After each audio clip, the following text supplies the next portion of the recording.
Hello, here I review movies, and today we're talking about the newest film in the Rebel Moon franchise, The Scargiver. It's the second film in the sci-fi action-adventure trilogy from Zack Snyder. If you like what you see, please like and subscribe, and if you don't, please leave me a comment telling me why. Okay, let's begin. Zack Snyder wrote and directed the film with the help of writers Shay Hatton and Kurt Johnstad.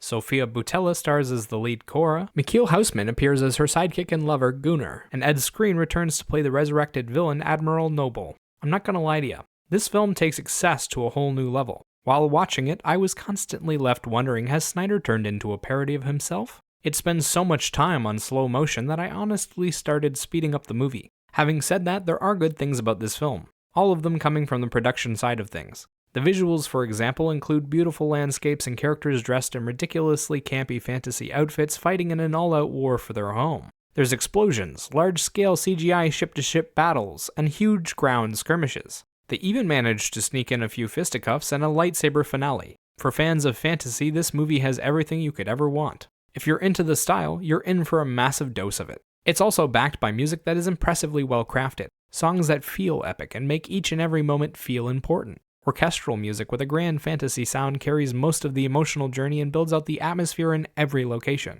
Like during the opener on Velt when they're scanning across the mountains and fields and we listen to women chanting a soft tribal song. It gives the town an ephemeral quality. Even the cast is trying their damnedest to make this film work. None of them are given much time to build out their character or develop rapport with the audience, but each of them gets a decent moment or two before the end. Demon Hansu got to sing a memorable song and make some epic speeches. Mikhail Hausman, Bae Doona, Staz Nair, Elise Duffy, and Stuart Martin each got a big battle moment that they pulled off well, and Ed Skrein got to play the merciless villain once again. He was killing his own men left and right and had venom dripping from every line. They were all really dedicated to making this campy nonsense work, and I applaud their effort. I think it's also worth saying that this film actually does feel kind of experimental. It's like Snyder is intentionally trying to ruin his own career by doubling down on all of the things he's been criticized for in the past. It's actually kind of funny to watch and laugh at on some level. Now that we're through with the film's positives, it's time to address all the film's negatives, most of which go back to the direction and the writing.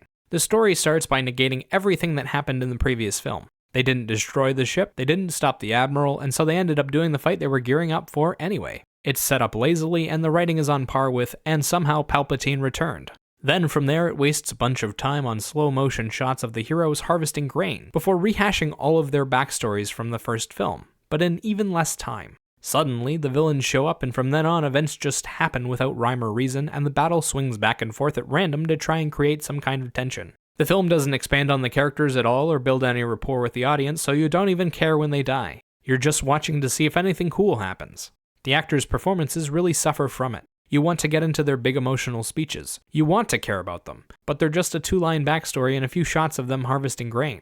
That's your experience of them. Even during the battle sequences, it's hard to invest in their fate when everything is dictated by the rule of cool with no logic in sight. The story itself moves at a snail's pace and has very little actual content in it. The movie only takes 2.5 hours to get through because there is 30 plus minutes of slow motion. Every single battle sequence, every cinematic moment, every sad moment, every single breath they take is in slow motion. It's so gratuitous that it made me want to pull my hair out. Then there's the music. It's so poorly used that it's kind of tragic. They only know one type of vibe, and every single song hits the exact same way. Like it's trying to make each moment important, but what it really does is make the experience exhausting. Epic music is great at turning a good moment into an amazing moment, but it's also a bit overwhelming with its complexity and volume. And after a while, it wears on the audience. I was tired after just 20 minutes of it. Personally, I didn't go into this film expecting much, but what I found was so disappointing that it actually became a joke about halfway through. This is a great example of a director having way too much control in their own project.